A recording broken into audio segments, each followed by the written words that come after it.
you have a abnormal execution detected in the First Descendant. Okay, we are going to solve this problem. Okay.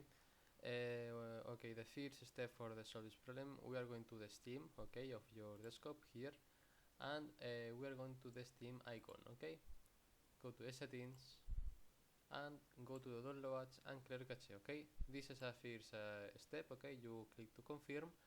Okay, and the second step, we are going to the library. Okay, go to the First Descendant, go to the manage, go to the properties. Okay, and here in the properties, go to the installed files, verify entirety of the files. Okay, you click, okay, and you verify the three step. Go to the general launch options. Okay, and here you put dash dx11.